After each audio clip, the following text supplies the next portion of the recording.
Aw. This is the Untitled Car Show, with your hosts for the evening, Ike, Billy, it's your day! Got me That's again. what you've been practicing for! and Proc. Hey, buddy, roll your window down so I can ask you about your dead friend. We hope you thoroughly enjoy the show. Thanks for listening. Hi, everyone. How's everyone doing out there? in Welcome radio back. podcast land? It's good to be back. A little later than normal. Coming into this week. Next week, back on normal time, I think. Maybe close to. And talking in high voice. I can't understand a word you're saying. No, whatever. So, I guess it's normal. yeah, that's a good point. So we're recording a little later than normal in the day and in the week, so I'm already in a beer more than normal at this point. So, random aside, so we got the Formula Freaks coming on. They're from Opus, or from Ninja or whatever the hell. And they're good people, and we'll talk about them, and we'll plug Great their stuff people. when they come on. So, it's going to be our first two people interviewed, too, hopefully. If you don't hear two people following this, then stuff's gone terribly, terribly, terribly wrong. But that was what I was going to say is, one of the downsides and one of the upsides to having a kid is you don't drink a lot of alcohol when the wife's pregnant because you're very fearful that stuff's going to happen. You know, like, crap, I'm going to be drunk and I'm not going to be able to drive somewhere. So you don't drink a lot. And then when you have the kid and, like me, you watch it very often, you don't want to be the one who's like, I'm drunk and I'm baby. Like, we're both useless. Thanks, honey. So I made like half a beer, and I'm like, I'm kind of feeling it. And it's like, that's sad, but then awesome, because I can get like these wasted on beers, 6-pack. yeah, That is. these beers are pretty strong, actually. Yeah, that's a good point. They're 5% alcohol by volume? I'm looking at it right 5.9. now. 5.9. Yeah. That's pretty, yeah. Is that high for beer? I don't know if that's high for Yeah. beer. Whatever. Someone tell me if that's high for beer. Don't tell me anything else. Just tell me high for beer or not high for beer. Yeah. Give us a, yeah. Just tweet it. Not high for beer. I'm like, all right. Okay. Okay. All right. We will be scouring Twitter for your response. Yes.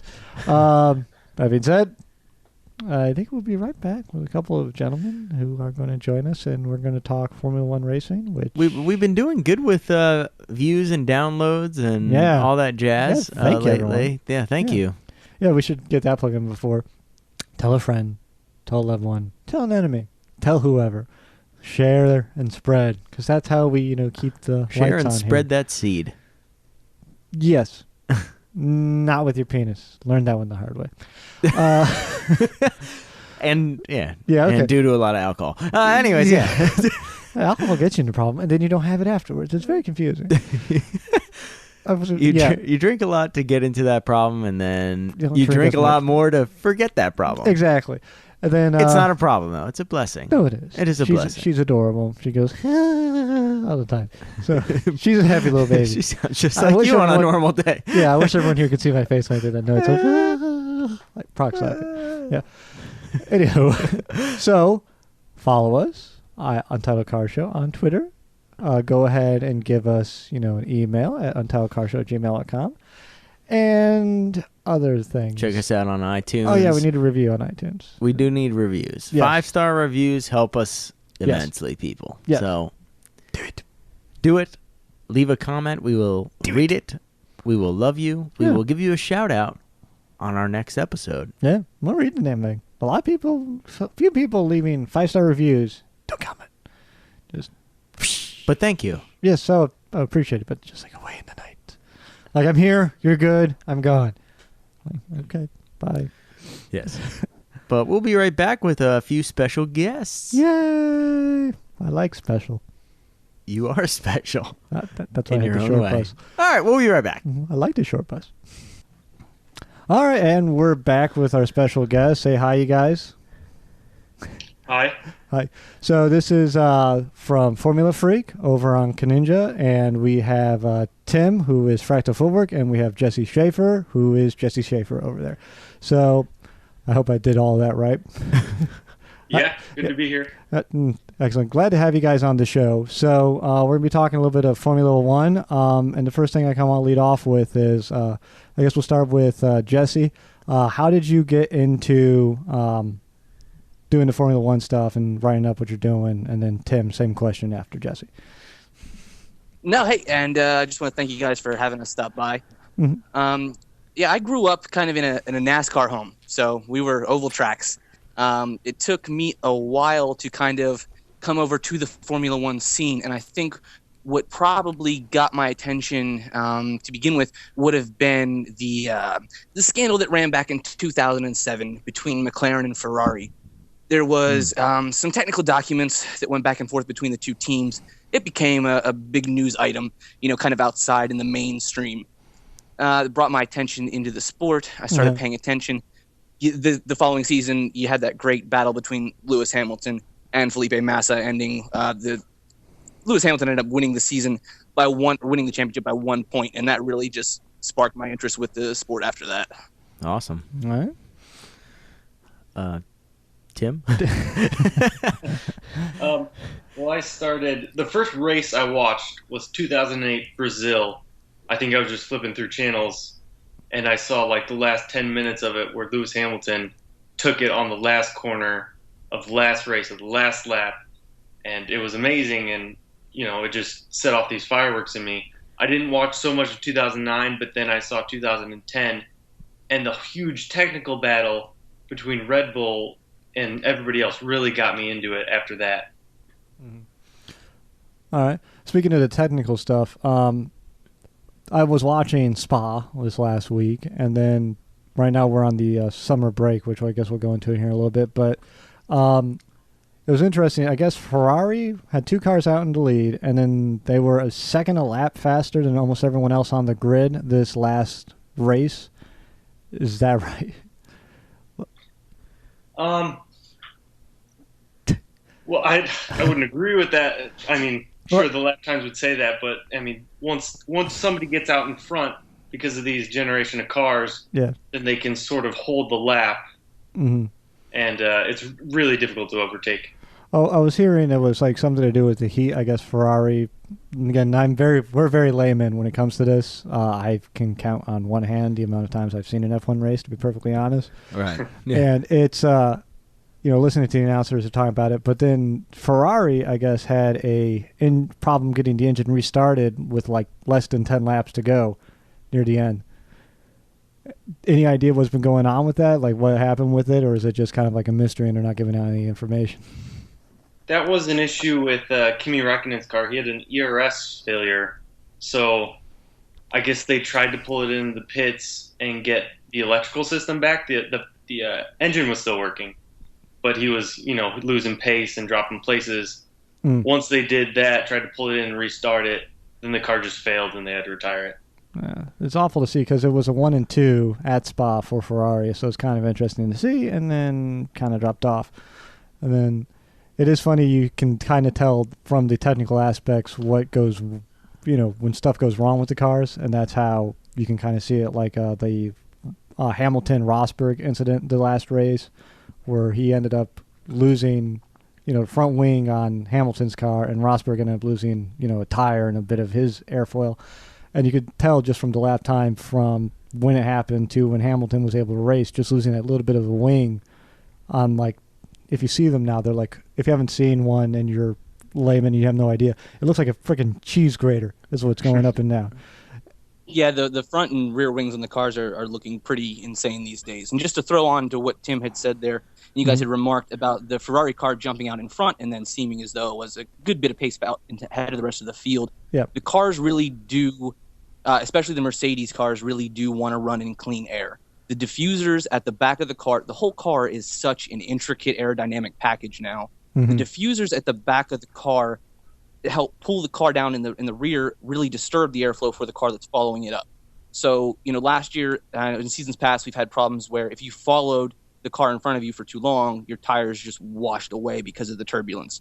That's why they removed this year. We used to have another area in the lower rear wing section to the diffuser that helped them control that airflow that they've hence removed. They're trying to make it so that the rear of the cars aren't disturbing that flow, so you don't have that such a lean in performance between the car that's out front versus the rest of the field.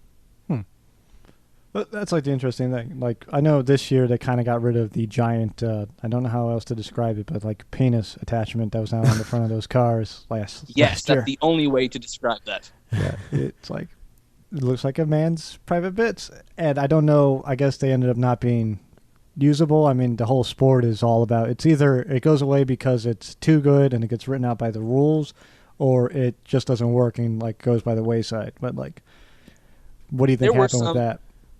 There were some aerodynamic advantages to that nub. I mean, now you can see McLaren and Williams are still running a kind of resemblance. Nothing is quite dramatic as was last year.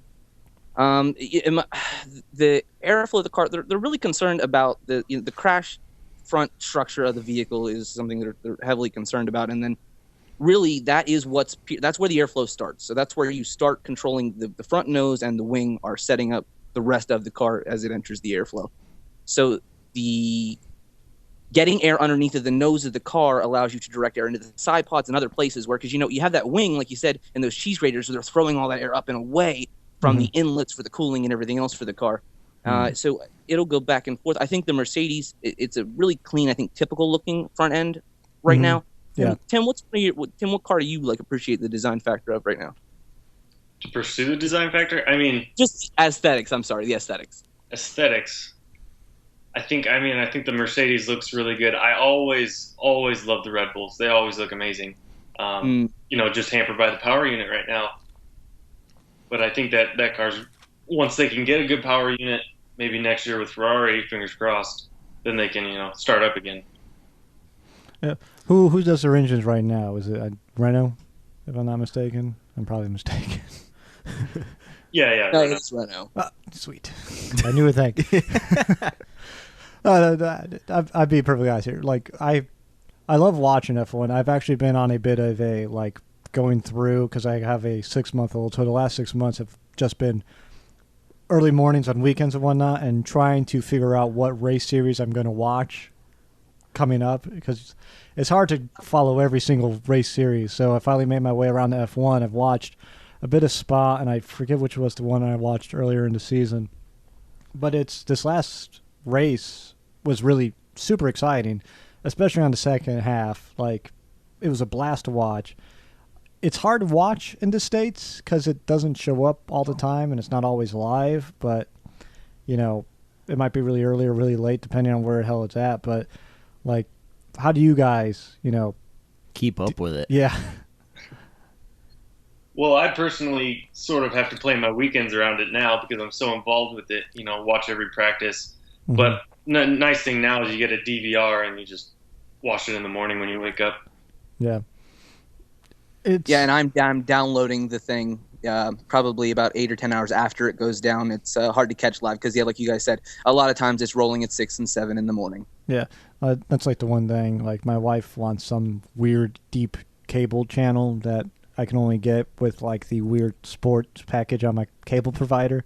So I have like Fox Sports 12 or some bullshit, and it's like, well, ESPN 13. It's like crazy. Like, I was watching the World Series of Hibachi the other day. There you go. So there are F1 races that pop up every now and again that I'm not sure everyone gets to see. You're lucky. You're lucky because I'm stuck with the Sky Sportscast downloads, and they're just all British broadcasters, and it's a network. If Lewis Hamilton isn't doing well, I don't know what else they're talking about. Yeah. Speaking of which, who are your favorite drivers at the moment? I'll go, I guess. I'm a Lewis Hamilton fan. Yeah. I don't really make a hushed tone about it when writing. I think people have picked up on it, but yeah. Hmm. I tend to be more of a constructor fan than a driver fan at present. Okay. I have a secret. Like, McLaren is just a brand. I don't know if it's Ron Dennis's mannerisms, if nothing else. Just he has a penchant for being an OCD freak in regard to automobiles, and I think that helps cars and helps racing teams. Going back, it's almost impossible for us to bring up F1 and not talk about Ayrton Senna. And for me, watching that film and going through that, I don't know how another driver could really do it for me, so to speak. Mm. Yeah. And that's the nice thing about Formula One. You can root for more than one people at a time because the cars aren't all the same. Nobody's all trying to win the race. It's interesting. I guess there was a rookie in the last race too, and there's like kind of like weird. There's a storyline I think every year with someone who's a unknown the year before that. and it's just kind of nice to see people grow and develop because it is the elite of the elite, but it's also nice that there's always, a storyline throughout the season. It's interesting. Of someone new coming up. Yeah. When you look at NASCAR, to really get into that car, you have to be in it with the sponsorship and all that stuff. Yeah. But these, it seems more honest, I think. Yeah. F1 than any other race series because I don't know if you could get into NASCAR and not have basically bought your way almost all the way to it. So. What do you guys think? That's a very broad question. I just realized. What do you think of the things we just said? let me narrow it down a little bit more for you on random thought.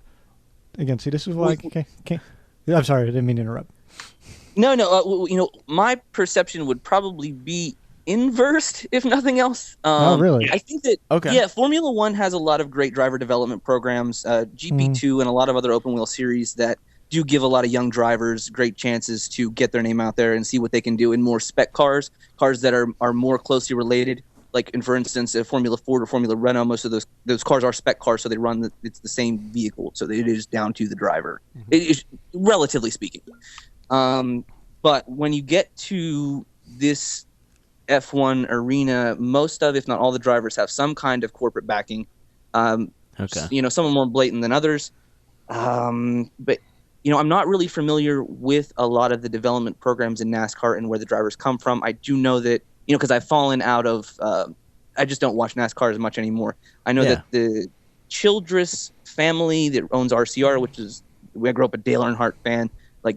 I would say 6 out of 12 of my elementary school grade school photos, I'm in a Dale Earnhardt T-shirt. It's the NASCAR seemed very family based. The big teams have big money and run 5 cars. I did notice that this year in North Carolina, I think it was the Coca-Cola 600, if not the later night race in Charlotte.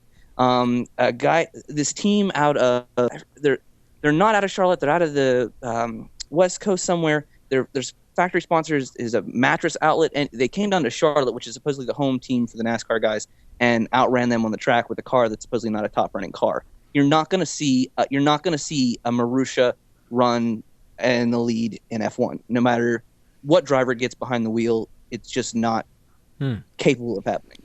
I get what you're saying. Yeah.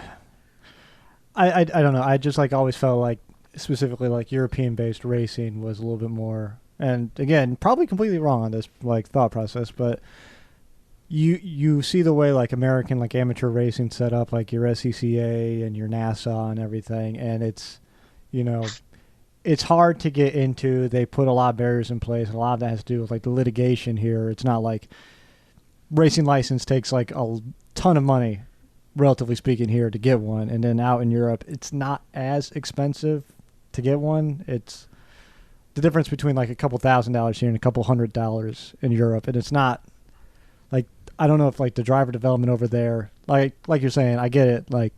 You can't expect to win in F1 without the backing. It's all the way I see it is it's more about the car than it is about the driver at that point, like you said. But it's not. We're not more, I guess. I don't know what I'm trying to say, but it's out here in America, it's to get to the point where you're in the car and you're racing, you've had to, because I've known a couple of race car drivers and talked to them, and it's you have to buy your way from the kart series to the sprint cars to work your way up into the trucks, and then when you finally make it up to a real pro event, then the money's not nearly as important as it once was, but you still kind of have to pay to play to get seat time, I guess. I think the grid's split in Formula One about that right now because you got guys like Pastor Maldonado, which are paying 40 million euros or whatever to race. But then you got other guys that are getting paid 40 million. So I get what you're saying. Yeah, I guess that's really where my ignorance with the sport comes in. Is since I'm not really sure how it works, to be perfectly honest. I know Formula 1, Formula 3 are basically the only 2 sports I know out over in Europe, and I know we're getting way off track from the topics I sent over to you guys. So I'll try and get it back. Basically, I know nothing is what I'm getting, and then everything I've kind of assumed about American sports or American car racing and F1 is kind of completely incorrect. So no, and that's it. I think that a lot of Well, and I don't want to generalize, but most of the car enthusiasts that I run into are not Formula One enthusiasts. I will say, it is a topic and a sport that's a little bit harder to, just for starters, is the fact that a football game's on at 9:00 on a Monday night. This is coming on at 7:00 here on a Sunday. We get the Austin race. We'll get Mexico this year, Brazil and Canada that are on our hemisphere, our time zone. But most of the show takes place very, very early. Mm-hmm.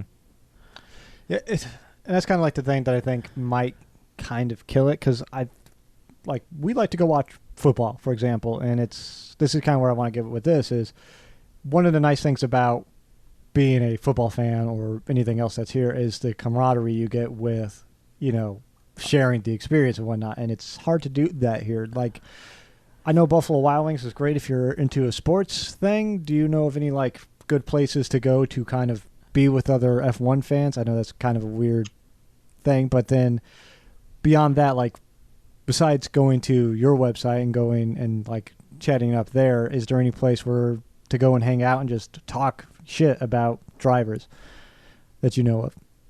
I mean, our Formula One on Reddit would probably be the best. I mean, you can ask a question there and somebody usually answer if there's a place that they know of locally to go watch a race. But yeah, even in New York City, you're not going to find a McLaren bar somewhere, for instance. It is a little bit more difficult. Now, there are your best bet if you actually want to go out and watch races with people. There are meetup groups. I know there's meetup.com has, for instance, F1 groups and things like that. In different cities, you might find people going out to see them in the morning. I know in Pittsburgh and in New York, for instance, they do. But beyond that, yeah, it is. It's a little bit challenging. But like Tim said there, the Reddits are really great resources and really great boards right now. Mm-hmm.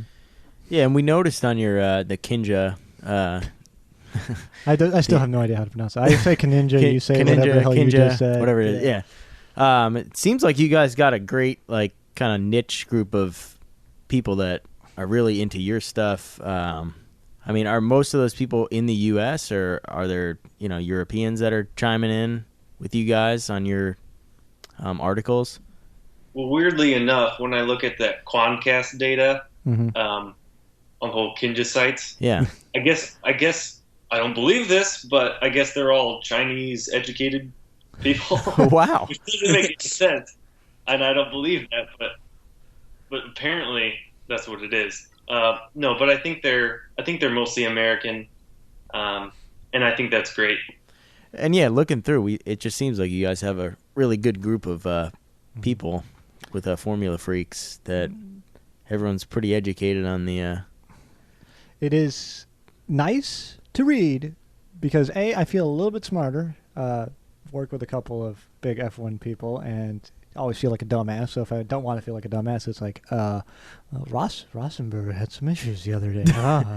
So that's nice. I do, even before we arranged the article or the interview, I really do enjoy reading the articles, and I think I might have to get into F1. At this point, it's kind of like I'm on the fence, and this is why I'm really glad I'm speaking with you guys. Is it's between it's the Tudor series now, or it's like the former Le Mans series, or going just full out and going F1.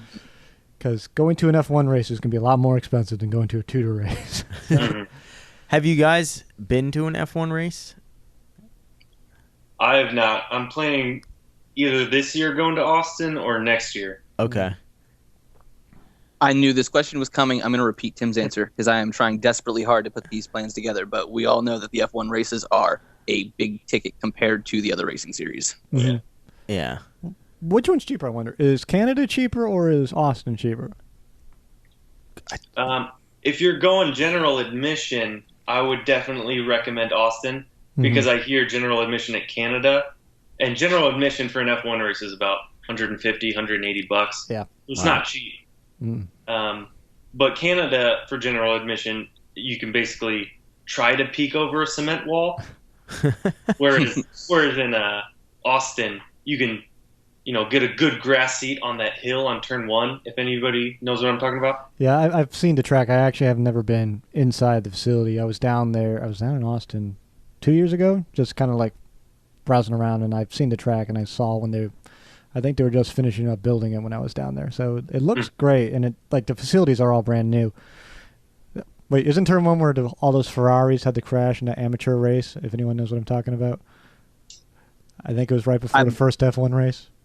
I believe that's correct. Yes. I believe that's correct. That beautiful uphill sweep that's real wide. Yeah, it's a great turn. Yeah, yes, it is. And I remember that. And I was like, isn't it? I remember what you're talking about. Yeah, there's a little hill right there. I think that'd be the general admission right there would be kind of cool. So 100. When's the race? Might have to make a trip down to Austin. I wonder if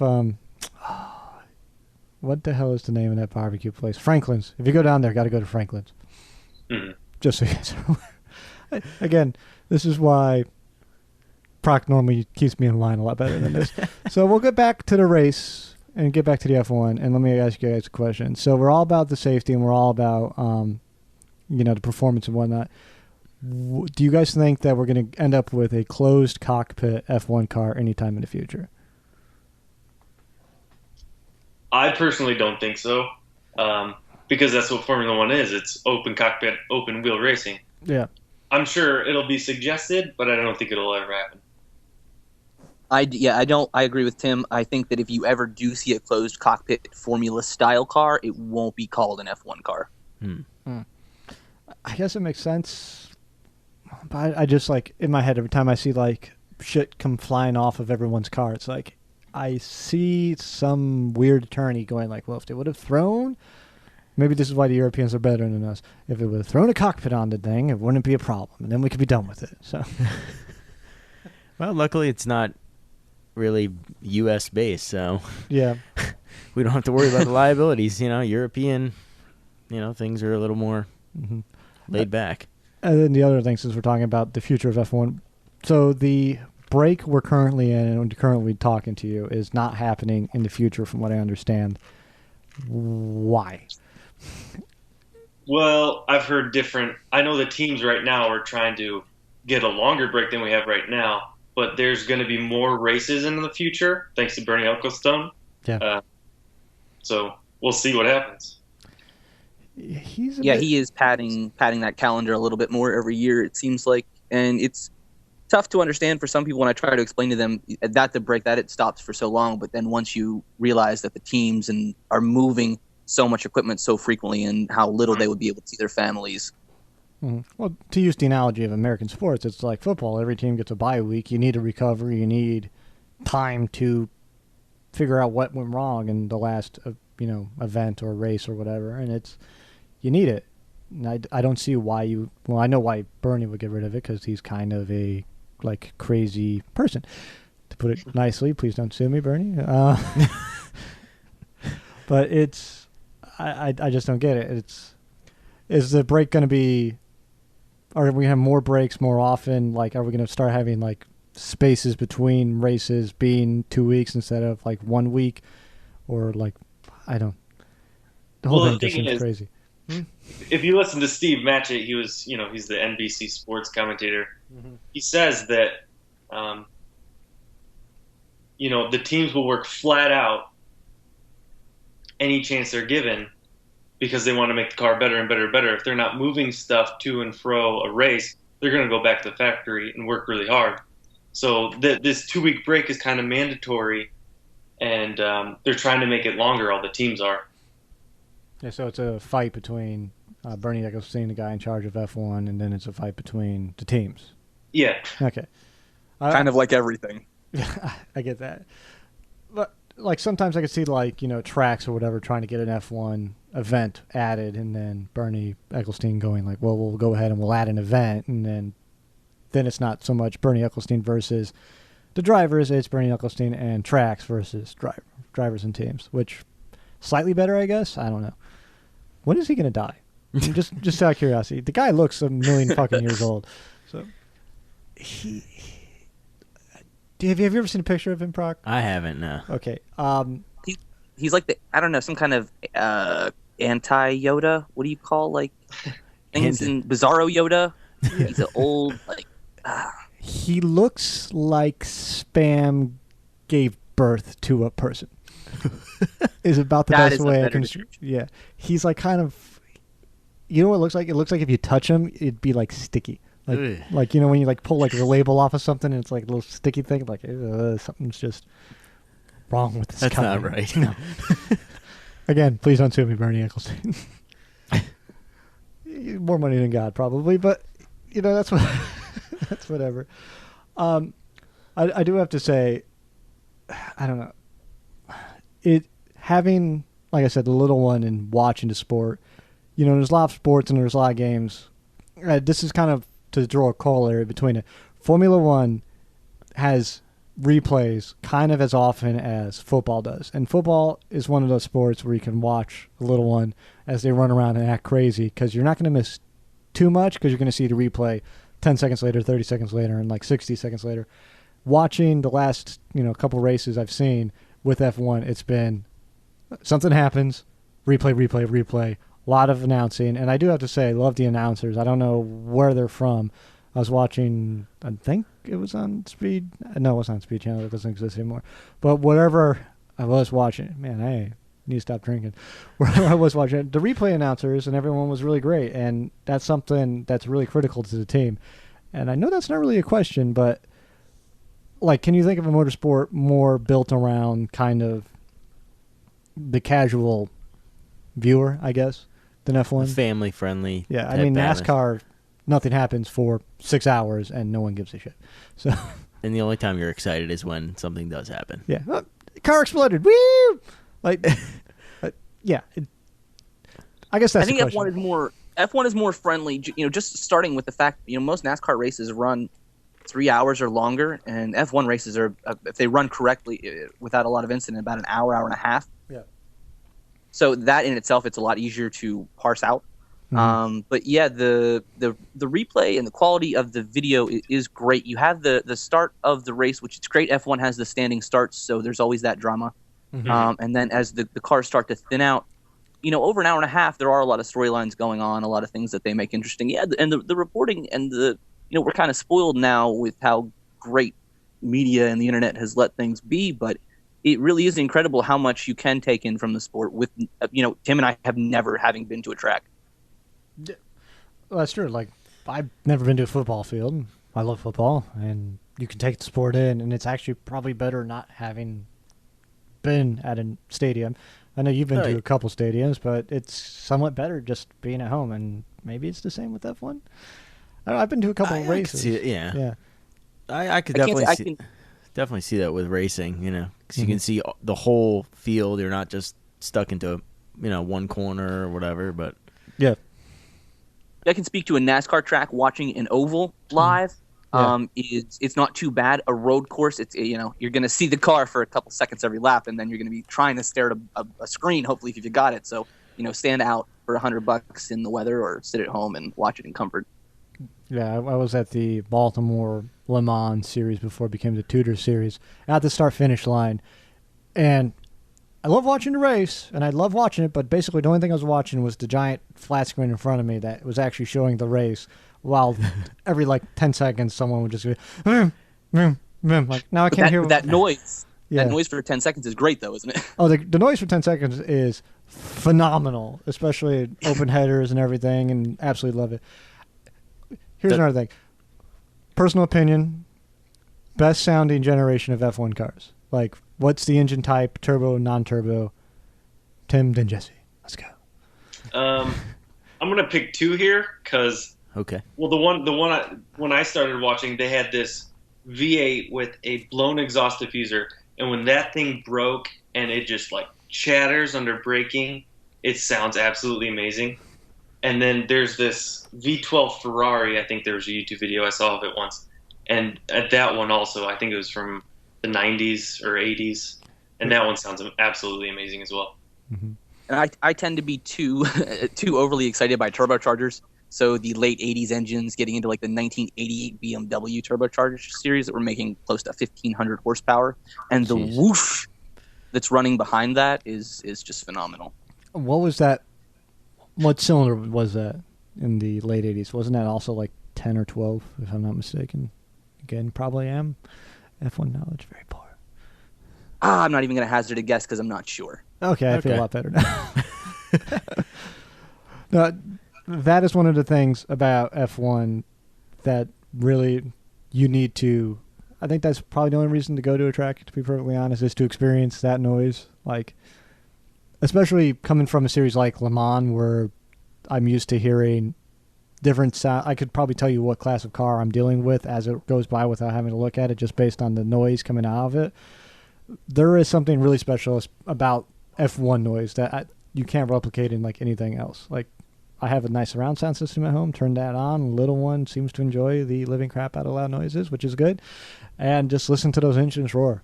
And I would like to see it in person, to be perfectly honest. So, Yeah, that really is a big cathartic part of the experience is the rumble. And it's kind of why I was a little bit hesitant here recently to go to a track because of, the disparaging things that I've heard in report to how it sounds now. So maybe as the regulations change with this fuel filler limitation when we have, they can start, because the engines are limited to 10,000 RPM. Yeah. And I can't recall the last time in history when they would have only been running at 10,000 RPM, how far back you would go. Now, have you ever watched a Formula E event where it's those little electric cars? For people who don't know, it's little electric Formula cars, and they kind of look like F1 cars, kind of closer to Indy cars, but it's just creepy because there's no noise. It just whoosh. And it ruins a lot of it. It was on deep cable at one point, and I'm just watching. I'm like, I can't watch this because there's no noise. Have either of you watched it or been to an event? I've not watched one. I also think it's really weird that they change cars halfway through. Yeah, I didn't even that's what I was going to remark on. If you've seen the pit stops in those races, it's a car change, not a battery.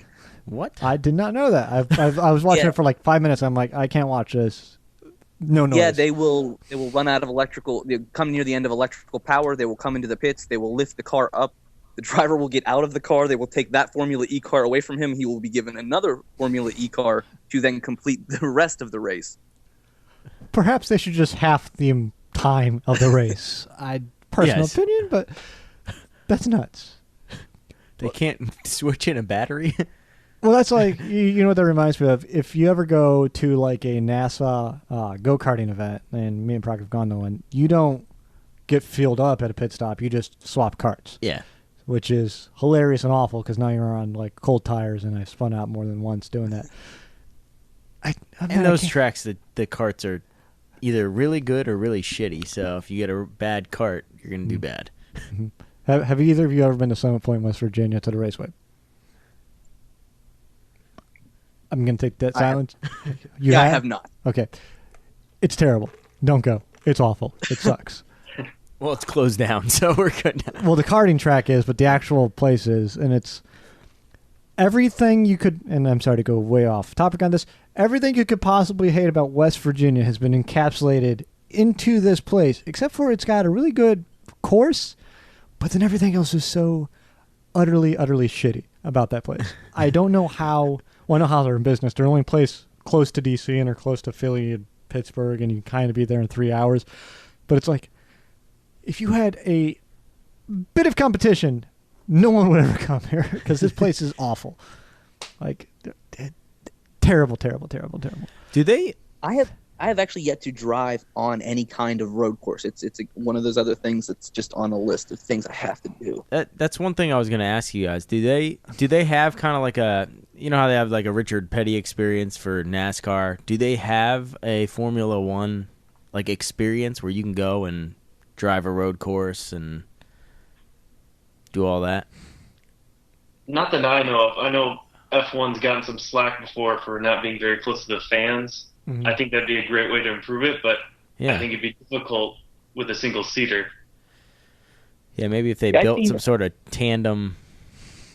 I've seen something like that, some sort of tandem F1 car, whether it was a concept or something someone had built themselves. But yeah, that's NASCAR has that great feature where you can go out before the races and jump into the car and have a NASCAR driver drive you around. And with F1, it's a little bit the fan experience. Now, you can always buy an F1 car from 20 years ago and try to drive that around. I think we just found ourselves a fundraising goal. Put out there like everyone. give us enough- GoFundMe, yes, for Tim, Jesse, Proc, and Ike to drive it around. Our best bet would be to save for 20 years and then buy the cars today, 20 years from now, because these cars are a hell of a lot more reliable. Yeah, but reliability is overrated. As someone who has a car that has a blown head gasket. It depends on which manufacturer you're talking about. But Yeah, don't get a Renault engine. Blow up. That's the other thing too. So I know, and this is my like vague knowledge of F1. So Lotus is still involved in the racing, right? Lotus is not Lotus as you would think Lotus is. Yeah. Yeah. Colin Chapman's Team Lotus was through they started in, I think, 1958 through the 60s. His company had different financial problems throughout. They're pretty infamous for that. They Well, went it's Lotus. public. Yeah. Yeah. And I forget, Tim may be more familiar with it, but there was Renault for a while, and the Renault Works team was the Lotus team. Caterham was Lotus for a while. It's been kind of who will buy this now. Mm-hmm.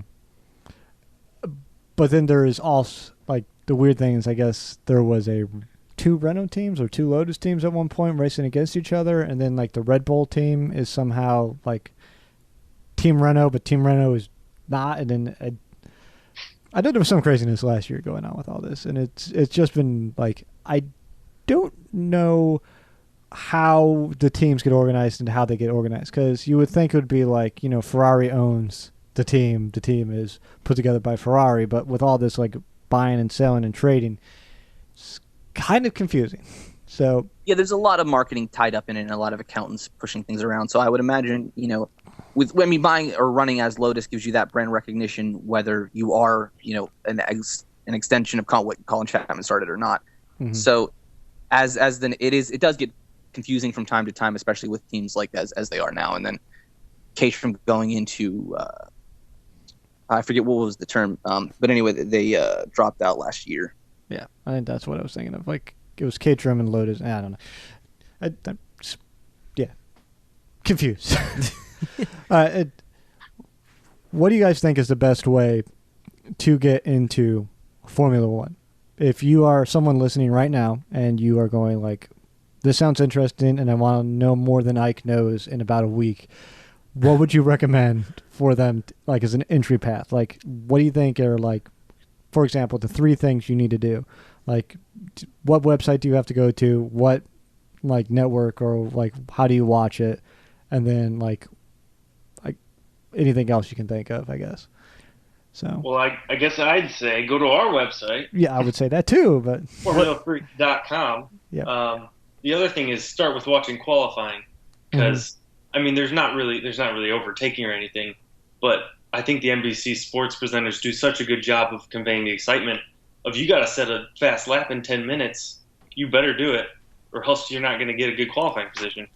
And it's broken down in 3 sections, and it works really well. As for the third thing, I guess just start watching races. Yeah. Anything else to add? Okay. No, it's fun to get into, like, so watching the events, like, best way to watch events. Is it NBC Sports? Is it like Deep Fox, or is it going on and downloading stuff from Sky over in England? I mean, I like the Sky broadcast more because they're more in depth and I think they're more critical. Mm-hmm. Whereas the NBC Sports are just trying to, you know, hype up the show for the American audience, because they're trying to, you know, you see all the promotions probably from Formula One. Yeah. And they're getting a bigger audience every race, so that's good. Yeah, it's good for the sport, and it's good to get it brought into America. And then questions. I'm going to throw some questions at you. We kind of normally ask everyone. So what are you two currently driving as your daily driver car right now? Well, I'm driving a Hyundai Genesis 3.8 R-Spec. Right. Yeah. The 2-door? Yeah, coupe. Yeah. I like that car.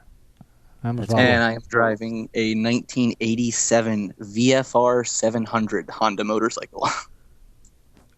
That's an interesting daily driver. Where? Yeah, it is. I actually, it was stolen from me. I got it back. It was a big giant rigmarole, but I moved to New York City 2 years ago, and there's just nowhere to put a car. I can put the bike wherever. It's a huge benefit. Perfect. Yeah, I was about to say, like, where are you What at? city? What city are you in? Yeah. Yeah, so but I miss a car desperately, and that is actually, you know, one of the things that got me into writing about it was missing being behind the wheel. missing having that space and control and that privacy and everything we love about our cars. Mm-hmm. Well, I'm glad you didn't sell out and get like a smart car or something. Would have been funny. Oh, what do you do? Write about F1. What do you drive? Smart car. I brought the most ironically named vehicle in all of time because you have to be not smart to buy a smart car. I'm curious about the Genesis Coupe. What year is it? 2014. How much do you like it? I'm going to guess a lot. I love it. I've written some posts on Oppo that describe just how much I like it. I have to drive it every day. I've got 30,000 miles on it in 1 year already because I have to go everywhere around Chicago. Mm-hmm. And it's an awesome commuter car. But then when you actually push it, I think it's amazing. I need you to get into Genesis Coupe. I need you to go to Giordano's first. I need you to give me a deep dish. And then you need to go to Illuminati's and give me a deep dish with the sausage crust. Then go over to Portillo's. And then you can give me 2 hot dogs with everything, an Italian beef combo, dipped, hot peppers, a large cheese fry and a root beer, and then just drive straight to D.C. I miss Portillo's and Giordano's Illuminati's so much out here. I'm not joking. Go get in the car. Well, here Portillo's got bought, so not too long till they come out there, maybe. I can only hope. And I'm fearful of it, but I can only hope. And because right now there's only location. This is how much they're fucking with me, right? So again, to get off topic here, there's one in Scottsdale, Arizona. Yeah, okay, kind of makes sense. Cubs training camp and whatnot. And then there's 2 out in California. None on the East Coast. Then there's a Giordano's, but it's down in Florida. Oh, it's on the East Coast. Like, God damn it. So it's 600 miles no matter what I do. I'm screwed. Yeah. I don't want Portillo's. God damn it. That's what happens whenever I hear Chicago. And it's funny because I'm originally from around there, and I put around 30,000 miles on my cars about every year because I don't know what the hell it is. Mm. Yes, I know both of you are right now this guy is a little crazy. So, guys, let's plug the website again. So it's formulafreaks.com for all your F1 needs. Singular, yeah. Yeah, Formula Freak. Yeah, I'm sorry. Do you guys have anything else you want to plug? You can go to, besides the website? Yeah, I believe it'll be formulafreak.kinja.com. Yeah. Well, I have the .com domain too, so. Great. Mm-hmm. Awesome. Yep. And then we're also on Twitter. Mm-hmm. Just Google it, I guess. Mm-hmm.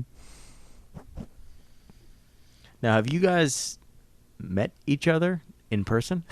Kind of an interesting question. This is our first time talking. This is the first time I've heard Tim's voice out loud. Yeah. Oh, there we go. Hey. Is it what you expected? Because I expected deep booming voices from both of you. No, glad to make the acquaintance. Yeah, I just kind of apologize to everyone who's listening right now. We're kind of dealing with a little bit technical thing because we have everyone kind of lined up. Tim and Jesse on one line, so it's kind of hard not to talk over each other and mess up everything. And honestly, guys, you're doing a fantastic job of not talking over each other.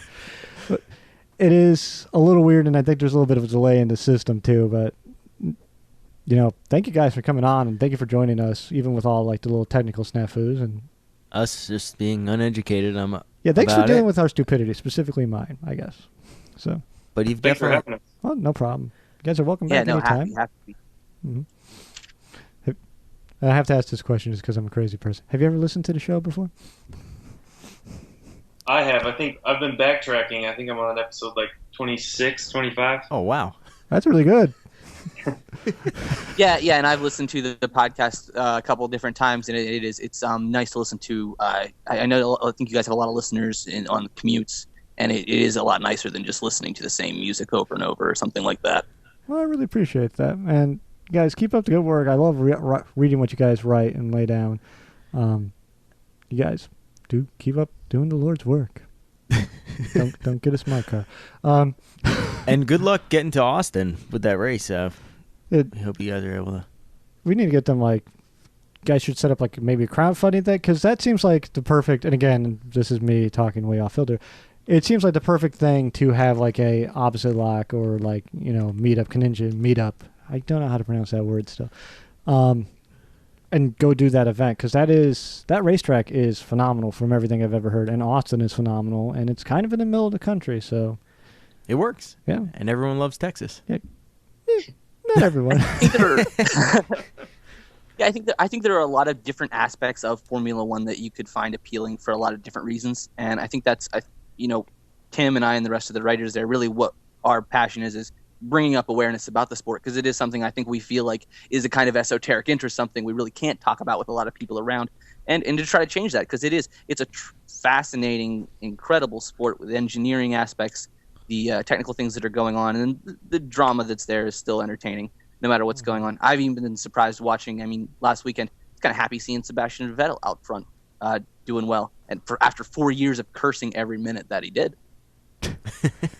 Yeah, and he kind of took after his idol Schumacher. He finally won first place in a Ferrari at Spa, which is kind of nice.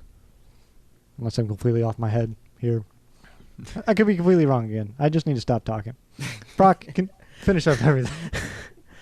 Gentlemen, Jesse, Tim, it's been great having you guys on. And please forgive Ike's drunkenness throughout the evening. I need to stop. No, maybe next time I'll plan ahead and join in. It is fun, believe me. Fun entertaining. Yeah. Yeah, I'll give it a plug since it's halfway decent. We are drinking, for those of you who are wondering what is kicking my butt right now, it sneaks up on you. It is not your father's root beer. It is an ale with a taste of spices, and it Tastes just like root beer. It tastes just like root beer, and it is kicking my ass. I wish it wasn't, and this is the sad part. But Gentlemen, thanks so much. Thank you so We much. are humbled to have you guys on here, Yep. and look forward to any future articles you have, and yeah, all of our Jalopnik and opposite lock and Opposite Kaninja, lock. listeners, make sure you check We- them out. Yeah, we look forward to being on again in the future. all right. Awesome. Come back Thanks, anytime. Thanks, guys. Nice job. Thank you. See you soon. Thanks. Thank you. Bye-bye. Bye-bye. Well, again, that was Jesse and Tim, writers for Formula Freak. So formulafreak.kaninja, and that's KIJAMN.com. I screwed that Kind up. of. No. Oh, yeah. And formulafreak.com. Yeah. I think it redirects. I think it's what happens. Tim has that domain. So great guys, and very knowledgeable about Formula One. No, seriously, As you can tell, we We don't know everything about it, but that's what this show is about. Yeah. Is learning about things that are maybe different. Yeah, I guess. and I will freely admit I am a dumbass on most things.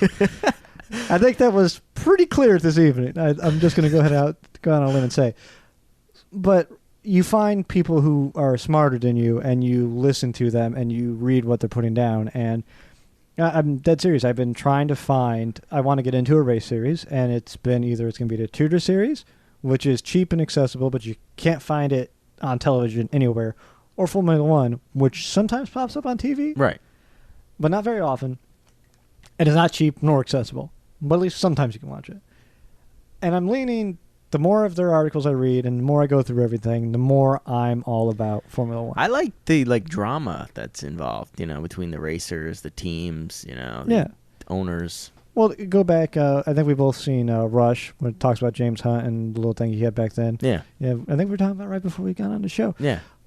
Like that sort of stuff, it still runs through today. There's still rivalries. There's still, people getting pissed off each other. It's not so much fisticuffs anymore, but it's entertaining. And, to draw another corollary between football, it's not dumb people going out and getting hurt. It's smart, intelligent people. So you not only do you get like calculated moves, and then when someone makes a mistake, it's so much worse. But even the after story is a little bit more entertaining than just I was told I was not going to be fine if I comment. So I would say that Formula One is more of a classy race, if you will, whereas you can like the people that watch it are more of I don't know. It's just here's how I put this. I love NASCAR, and the fans are great. They're perfect for it. But Formula One is a little more high class, I guess. And not in a bad way, but Well, no. but what Tim and Jesse had mentioned was, that it's NASCAR is more about fans, whereas Formula One is a little bit, they've said over the years it's been harder for the fans to connect with it. Yeah. Here's kind of what I'll say with it. You are if you had a choice, they said you have to spend a day with a given random person, randomly selected, F1 fan or NASCAR fan. You're going to go F1 fan. Yeah. Because NASCAR fan, you might be staying in a trailer in the middle of nowhere in Arkansas or South Carolina. F1 fan, the chances of that happening are very slim. Right. And that's what makes, I don't know, like, you can have a tux on and you can say, oh, what are you into? Oh, I'm a big fan of Formula One racing. Oh, good. Can't do, like, what are you into? I'm into NASCAR. And I know that's a stereotype, but fuck it. You earned it all. But it's true. I don't know. I think the intricacies of, like, the actual F1 cars and stuff make it, like... Yeah. Each little piece on the car serves I guess, like a specific purpose. Yeah. And actually has, like, There's no dead weight on a NASCAR team. Right. Or not F1 team. F1 team. Man, I misspoke. Yeah. There's no dead weight on an F1 team. You have driver has to be one of the best. You have to have the car fitted, and you have to have that be the best. You have the best pit crew you can come across. You have the best engineers you can come across. You have the best of everything put into that car to make it perform and function to an extent where it can handle within the rules and boundaries of the rule book to basically win. Right. And there are some other, like NASCAR, you can have a slightly subpar driver and a slightly above par pit crew and kind of make up for differences and all that. Again, this is, I think it's just more perfection. Yeah. Yeah, see, this is why we probably shouldn't have hung up on them, because at this point it's like, you know what? I'm getting to the point, though, where I feel like they might disagree with us. I don't know. We're going to have them back. That's all we there will, is to it. yeah. So, yeah. Yeah, well. FormulaFreak.com, FormulaFreak.Ninja.com. Yeah. Follow read them their on Twitter. article. Read their shit, because they know their shit. They do. You definitely get that from reading it. And I wish there was anything more I could say about it, but go read it. It's entertaining. It's good, and it's. If you get a chance to watch one, go, and it's on TV. Yeah. Give it a try. So you'll not be disappointed. So even if you're not a car fan, if you're not a car fan, why are you listening to us this far in? Yeah, okay. No one's ever going to get to this point in the episode. Yeah, After they okay. hung up, pretty much everyone hung up as well. Yeah, like, the hell with those guys.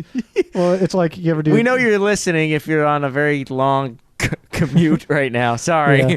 At this point, it's like the deep cuts. Well, it's like you ever have when I listen to podcasts and I look down and it's like, oh, we're ending the episode, blah, blah, blah.